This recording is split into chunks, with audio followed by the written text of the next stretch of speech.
आज हम लोग सीखने वाले हैं यूज ऑफ दैट। यह स्पोकन इंग्लिश का डे कौन सा है? 13वां। कल हम लोग क्या सीखे थे? कल सीखे थे यूज ऑफ दिस। सेंटेंस में दिस का प्रयोग कैसे किया जाता है, कल हम लोग सीखे थे। क्या आज हम लोग सीखेंगे दैट। दैट का हिंदी मतलब क्या होता है? वह। दैट का प्रयोग किसी चीज की तरफ इशारा करने के लिए किया जाता है। उस चीजों की संख्या कितनी होनी चाहिए? एक चीज रहेगा, उसकी तरफ पॉइंट करना हो तो दैट का प्रयोग किया जाता है। ये दैट जो है यह प्रोनाउन का काम करता है। प्रोनाउन में डिमोन्स्ट्रेटिव प्रोनाउन का इशारा करने के लिए इसका यूज होता है। यहाँ पे स्ट्रक्चर दिया है, किस तरीके से यूज होता है देखना है। सबसे पहले सेंटेंस में क्या लगेगा? दैट। उसके बाद is, was, will be tense के अनुसार। अगर प्रेजेंट टेंस रहे तो प्रेजेंट रहेगा तो क्या लगेगा? दैट के साथ हमेशा और हमेशा इज। अगर पास्ट टेंस रहे तो दैट के साथ हमेशा और हमेशा वाज। अगर फ्यूचर की बात हो तो दैट के साथ हमेशा और हमेशा विल बी। तो दैट टेंस के अनुसार इज या वाज या विल बी लगाएंगे। उसके बाद हम लोग क्या लगाएंगे? Article an. लेकिन आर्टिकल कब लगाया जाएगा? जब आर्टिकल के पहले एडजेक्टिव हो, एडजेक्टिव के पहले नाउन हो। नाउन में कैसा नाउन होना चाहिए? तो काउंटेबल नाउन, ऐसा नाउन जिसे गिना जा सके, जिसे गिना जा सके। क्या होना चाहिए? सिंगुलर नाउन होना चाहिए। उसी के अनुसार हम लोग आर्टिकल लगाएंगे, ठीक है। अगर ये सब हो चाहे ना हो तो लास्ट में क्या आ सकता है? आ सकता है प्रॉपर नाउन। कौन सा नाउन? Proper noun. या फिर आ सकता है अनकाउंटेबल नाउन। अब प्रॉपर नाउन में भी दो तरह का नाउन हो सकता है, जैसे राम, श्याम किसी आदमी का नाम आ सकता है। या फिर यहीं पे आ सकता है ऑब्स्ट्रैक्ट नाउन, जैसे खुशी, हैप्पीनेस, उदासी, सैडनेस, यहाँ पे आ सकता है। क्योंकि ऑब्स्ट्रैक्ट नाउन भी क्या होता है? अनकाउंटेबल नाउन होता है। तो कल वाले वीडियो में यहाँ पे मिस्टेक हुआ था। हम यहाँ पे पीएन के जगह पे बोले थे क्या चीज? पर्सनल प्रोनाउन, जबकि होता क्या है? Personal noun. यहाँ पे हम मिस्टेक किए थे, नाउन के जगह पे एडजेक्टिव और एडजेक्टिव के जगह पे क्या हो गया था? नाउन। तो ये गलत था, सही स्ट्रक्चर ये है। देखा जाए इस स्ट्रक्चर पे कुछ सेंटेंस जो कि इस तरह से है। वह है, जैसे कहना हो कि वह है तो कैसे बोला जाएगा? That is. केवल कहना हो कि वह है तो बोला जाएगा दैट इज। जैसे हमको कहना हो कि वह एक पेन है, इशारा करके कहना हो, जैसे बोलो वह एक मार्कर है, अंग्रेजी में क्या होगा? दैट इज अ मार्कर, ठीक है। इसको टेंस के अनुसार यहाँ हम चेंज करेंगे। वह था तो अंग्रेजी क्या होगा? That was. दैट मतलब वह, वाज मतलब था। वह था का अंग्रेजी होगा दैट वाज। अगर फ्यूचर के लिए इसी को बोला जाए तो जैसे कहना हो वह होगा, अंग्रेजी क्या होगा? That will be. That will be का हिंदी हुआ वह होगा। ऐसे ही कहना हो, निगेटिव सेंटेंस अगर बनाना हो इसी का निगेटिव, जैसे कहना हो वह नहीं है, वह नहीं है। जैसे हम लोग कहते हैं ना, वह मार्कर नहीं है, वह किताब नहीं है। तो केवल इतना कहना हो कि वह नहीं है तो अंग्रेजी क्या होगा? That is not. 3 नंबर पे नॉट का प्रयोग किया जाता है। कल हम बतलाए थे कि दुनिया का कोई भी सेंटेंस हो, अगर इंट्रोगेटिव नहीं है, निगेटिव है, तो कितने नंबर पे नोट लगाना है? 3 नंबर पे। 3 नंबर पे देखिए लो, 1 2 3 नंबर पे नोट। वह नहीं है, दैट इज नॉट, ठीक है। अगर हमको बोलना हो इसी सेंटेंस को, अगर फ्यूचर के लिए बोलना हो, वह नहीं होगा, अंग्रेजी क्या होगा? बोलिए लो, वह नहीं होगा। तो बोला जाएगा कि दैट विल दैट। अच्छा, यहाँ पे सेंटेंस हम बोले हैं क्या? नेगेटिव ये है, दैट विल नॉट बी, वह नहीं होगा। अगर इसी को पास्ट के लिए बनाना हो, पास्ट के लिए कहना वह नहीं था, अंग्रेजी क्या होगा? That was not. दैट मतलब वह, वाज मतलब था, और नॉट यानी नहीं। वह नहीं था या वह था नहीं, बात एक ही है, ठीक है। यह फ्यूचर के लिए यूज होगा। अगला सेंटेंस है, अगर कहना हो वह सुंदर है, वह सुंदर है, तो अंग्रेजी क्या होगा? That is beautiful. दैट मतलब वह, इज मतलब है, ब्यूटीफुल मतलब सुंदर। एक बार स्ट्रक्चर पे चला जाए, देखिए लो, ये दैट का दैट है, टेंस के अनुसार क्या लगा है? इज। ये जो ब्यूटीफुल है यह एडजेक्टिव है। क्या है? एडजेक्टिव है। तो एक चीज सीख लीजिए लो, कि अगर सेंटेंस में, कोई भी सेंटेंस में एडजेक्टिव आए तो आर्टिकल नहीं लगता है। आर्टिकल तब लगता है जब एडजेक्टिव के पीछे क्या होगा, नाउन। जैसे यहाँ पे ए एन हम नहीं लगाए हैं, क्यों नहीं लगाए हैं, क्योंकि ब्यूटीफुल एडजेक्टिव है। एडजेक्टिव के पहले, एडजेक्टिव का पहले ए एन तभी लगता है जब एडजेक्टिव के बाद में क्या आया होगा, नाउन। अगर एडजेक्टिव के बाद में नाउन नहीं आएगा तो एडजेक्टिव के पहले कभी भी ए एन का प्रयोग नहीं होगा, ये याद रखना है, ठीक है। जैसे एक सेंटेंस पास्ट के लिए, वह बड़ा था, वह बड़ा था, अंग्रेजी क्या होगा, वह बड़ा था, दैट वाज बिग। दैट मतलब वह, कोई चीज होगा जिसकी तरफ कहा गया होगा कि वह बड़ा था, that was big. That was मतलब वह था, बिग मतलब बड़ा, तो अंग्रेजी क्या हुआ, वह बड़ा था, दैट वाज बिग। इसका हिंदी हो गया कि वह बड़ा था। एक सेंटेंस और देखा जाए प्रेजेंट टेंस के लिए, वह मेरी किताब है, कहा जाता है ना, वह मेरी किताब है, वह मेरी कलम है, वह मेरा घर है, वह मेरा भाई है, वह मेरा मोबाइल है। इस तरीके का सेंटेंस जब भी बनाना हो तो इस तरीके से बनेगा। दैट इज मतलब वह है, माई बुक यानी मेरा किताब, पढ़ा ऐसे जाएगा, that is my book, that ऐसे बोला जाए, that is my book, that is my pen, that is my sister, that is my home, that is my mobile, यह मेरा, वह मेरा मोबाइल है। इस तरीके से दैट इज और उसके बाद से माई के बाद से जो भी आपका चीज है बोला जाएगा। एक सेंटेंस आप लोगों से पूछ रहे हैं क्या अंग्रेजी होगा, वह आपका घर है, अंग्रेजी क्या होगा, वह आपका घर है, दैट इज योर हाउस, चाहे योर होम, वह आपका घर है। एक सेंटेंस और, वह आपका कलम है, अंग्रेजी क्या होगा, वह आपका कलम है, दैट इज योर अपेन नहीं, कभी भी माई, योर, हीज, हर के बाद कभी भी नाउन आता है तो उसके बीच में आर्टिकल ए एन नहीं लगता है, ठीक है। तो होगा वह आपका कलम है, दैट इज योर पेन, समझ आया है।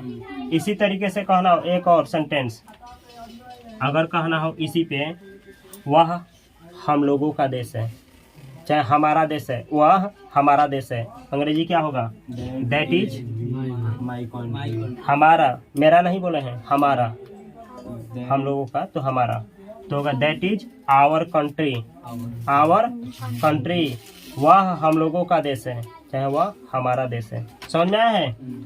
अच्छा एक सेंटेंस और भी लिया जाए, वह मेरा है, मेरा है, इसमें क्या मेरा है नहीं बतलाया गया है, केवल बतलाया गया वह मेरा है, तो इस तरीके से सेंटेंस बनेगा, दैट इज मतलब वह है, और माइन, माइन मतलब मेरा। तो एक वीडियो में क्लियर करेंगे हम कि कब माई और कब माइन का यूज होता है, कब योर और कब योर्स का यूज होता है, ठीक है। वो आगे इसी सीरीज में आप लोगों को पढ़ने को मिलेगा।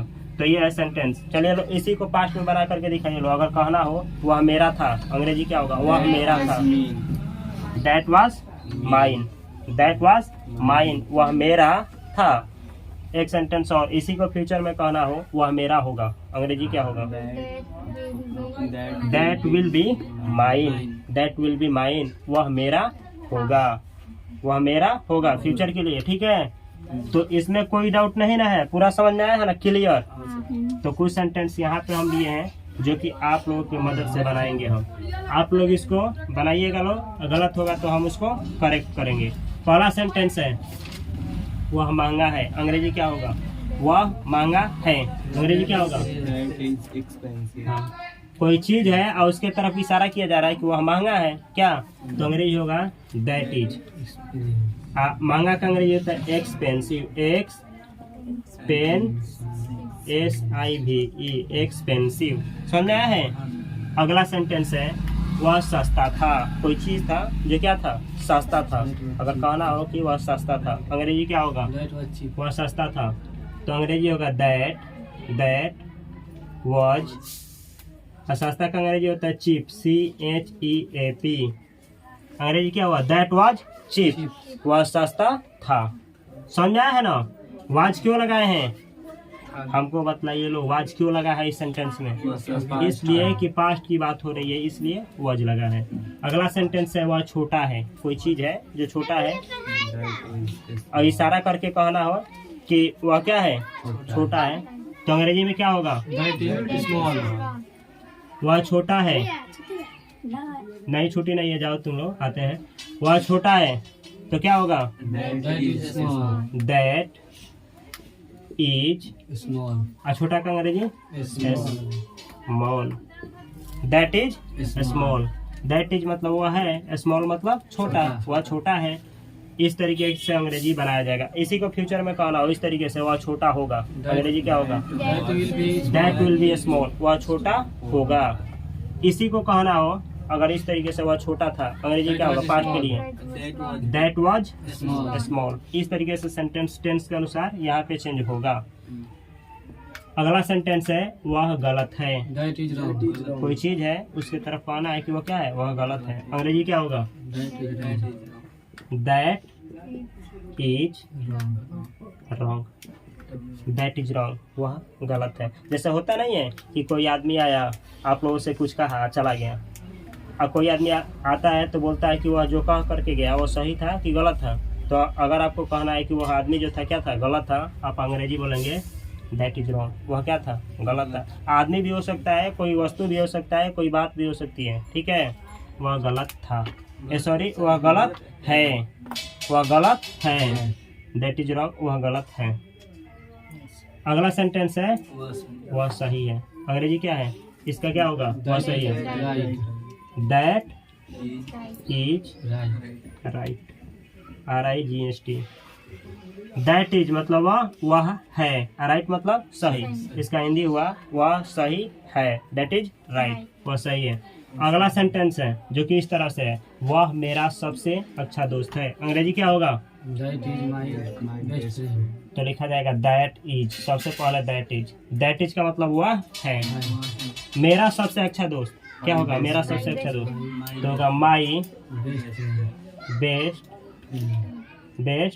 Friend, my best friend. That is वह है, माई बेस्ट फ्रेंड मेरा सबसे अच्छा दोस्त। तो हिंदी इसका होगा वह मेरा सबसे अच्छा दोस्त है, that is my best friend. समझा है? अगला सेंटेंस है जो कि थोड़ा अलग टाइप से है, इधर से हट करके है, इसको समझना है। वह आसान लगता है। कोई चीज़ है, जैसे होता है ना कोई चीज़ देखने में आसान लगता है, तो कोई चीज़ है जिसके बारे में आपको कहना है कि वह आसान लगता है नहीं, लेकिन आसान लगता है। तो बनाना हो कि वह आसान लगता है। अंग्रेजी क्या होगा? That seems easy. तो दैट, और लगना का अंग्रेजी होता है सीम, SEMM। सीम का मतलब होता है लगना या प्रतीत होना, ठीक है? तो देखना है यहाँ पे ये जो दैट है यह सिंगुलर सब्जेक्ट है, सिंगुलर। और सिंगुलर के साथ हम बतलाए हैं आप लोगों को कि वर्ब में कौन सा वर्ब लगता है? V1 की V5, पहले वीडियो में बतलाए थे। V5. तो कभी भी V5 का यूज होता है। अगर सब्जेक्ट सिंगुलर हो तो उसके साथ V5 का यूज किया जाता है। तो सिम वर्ब का V5 क्या होगा? तो इसमें S लग जाएगा। सिम वर्ब 5 बनाने के लिए किसका इस्तेमाल किया जाता है? S जोड़ा जाता है। कभी S जोड़ा जाता है, कभी Y रहे तो Y को हटा करके IS जोड़ा जाता है, कभी O आता है लास्ट में तो उसमें ES जोड़ा जाता है। आप लोगों को V1 से V5 बनाना सिखाया जाएगा, ठीक है? दैट सिम्स, दैट मतलब वह, सिम्स मतलब लगता है, चाहे प्रतीत होता है। क्या प्रतीत होता है? तो इजी, EASY, इजी। अंग्रेजी ऐसा हुआ दैट सिम्स इजी, वह इजी लगता है, चाहे वह आसान लगता है। अगला सेंटेंस है वह कठिन लगता है। अंग्रेजी क्या होगा? दैट, ऐसे ही लिखेंगे सीम्स, दैट सीम्स। कठिन का क्या होता है? Difficult, difficult. That seems difficult, वह क्या लगता है? डिफिकल्ट लगता है, वह कठिन लगता है। एक चीज हमेशा, अच्छा एक चीज हम जानना चाहेंगे, अगर दैट के साथ रीड वर्ब लगाना हो तो क्या लगेगा? रीड वर्ब लगाना हो तो रीड्स, प्रेजेंट इंडेफिनिट टेंस में रीड्स। ये जो प्रेजेंट की बात हो रही है ना, तो दैट के साथ रीड्स। प्ले, अगर प्ले लगाना हो तो प्लेज, पांचवा फॉर्म, समझा रहे हैं? अगर दैट के साथ गो का फॉर्म लगाना हो तो कौन सा लगेगा? गोज। दैट गोज, वह जाता है। दैट प्लेज, वह खेलता है। दैट क्राइज, वह रोता है। समझ में आया है? इस तरीके से सेंटेंस बनाया जाएगा। अगला देखा जाए, वह रोचक लगता है। वह क्या लगता है? रोचक। अंग्रेजी क्या होगा? बोलिए लो। दैट seems और Interesting. interesting, INTERESTING।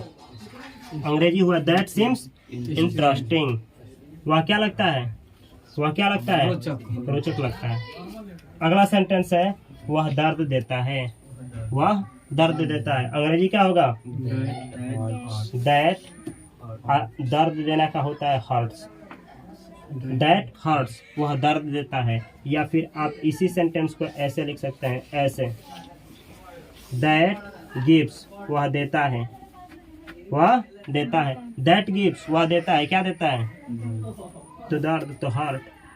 पेन भी लिख सकते हैं, पेन। पेन का मतलब ये होता है दर्द। That gives pen. दैट के बाद गिव वर्ब का कौन सा फॉर्मेट लगा है? पांचवा। पहला वीडियो में हम बतलाए थे पांचवा क्यों याद करना चाहिए। मेन वर्ब का जो भी होता है पहला और पांचवा फॉर्म लिखवाए हैं, ठीक है। डे 1 के दिन था शायद। वह एक दिन था, जैसे हम लोग बोलते हैं कि वह एक दिन था और आज एक दिन है। तो केवल इतना का अंग्रेजी क्या होगा? वह एक दिन था। That was that was a a day. Day, वह एक दिन था। अगर कहना हो यह एक दिन है, यह का यूज कल सिखलाए थे पिछले वाले वीडियो में। तो बतलाए लो, यह एक दिन है, अंग्रेजी क्या होगा? This this is is a day. वह एक दिन था, यह एक दिन है। इस तरीके से सेंटेंस बनाया जाएगा।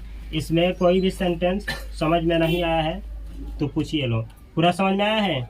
सर वहाँ पर इज क्यों नहीं लगा है? कहाँ पे? किस सेंटेंस में? 20 नंबर में इज क्यों नहीं लगा है?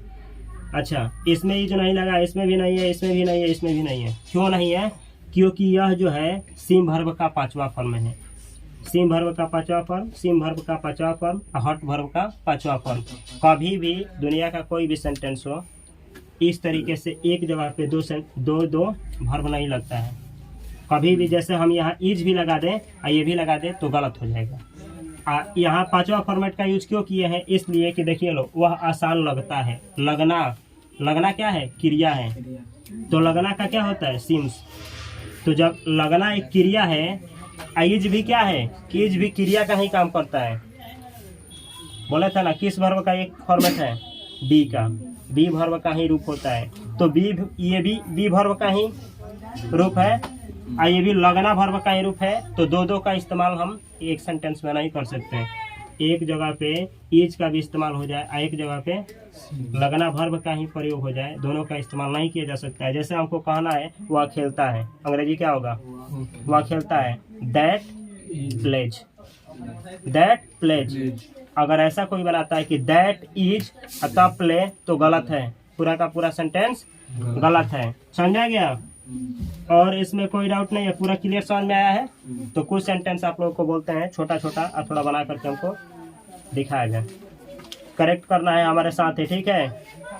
कॉपी पे नहीं, ऐसे ही स्पोकन करना है। चलिए लो, वह एक घड़ी था। वह एक घड़ी था। That was पढ़ने वाला घड़ी। a watch. That was a watch. That was a watch. वह एक घड़ी था। क्या? वह एक साइकिल था। वह एक साइकिल था। That was दैट वाज वह अच्छा है। वह अच्छा है। That is good. वह अच्छा था। that was good. That was good. वह अच्छा होगा। That will be good. That will be good. एक निगेटिव सेंटेंस। वह कलम नहीं है। वह कलम नहीं है। That is not pen. That is not a pen. That is not a pen. वह एक कलम नहीं है। वह एक कलम नहीं था। फास्ट के लिए। That was not a pen. That was not a pen. वह एक कलम नहीं होगा।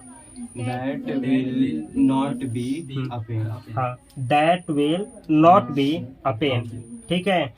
कल हम आप लोगों को कंस्ट्रक्शन सिखाएंगे। कंस्ट्रक्शन का मतलब होता है इज के बाद जब नॉट आएगा तो इजंट होता है, आर के बाद नॉट आएगा तो अरंट होता है, एम के बाद नॉट आता है तो एंट होता है, वाज के बाद नॉट आता है तो वाजंट होता है, वर के बाद नॉट आता है तो वरंट होता है, विल के बाद नॉट आता है तो वंट होता है, सेल के बाद नॉट आता है तो सेंट होता है, कैन के बाद नॉट आता है तो कैंट आता है, मे के बाद नॉट होता है तो मेंट होता है। इस तरीके से शुडंट, कुडंट, जितना हो सकता है एक वीडियो में कंस्ट्रक्शन वो सब कुछ आप लोगों का सिखाने का प्रयास करेंगे। जैसे वांट के बाद नॉट आता है, वांट के बाद अगर नॉट आ जाए, वांट होता है नॉट वांट, तो नॉट वांट का कंस्ट्रक्शन होता है वन स्टार। तो बहुत सारा ऐसा है जिसका स्पोकन में यूज किया जाता है, कल सीखा जाएगा। ये पूरा समझ में आया है ए टू जेड? जी। तो समझ में आया है तो मैं भी यही आशा करूंगा कि पूरा समझ में आ गया होगा। कुछ सेंटेंस आप लोगों को हम बोलेंगे जो कि घर से बना करके लेकर के आना है।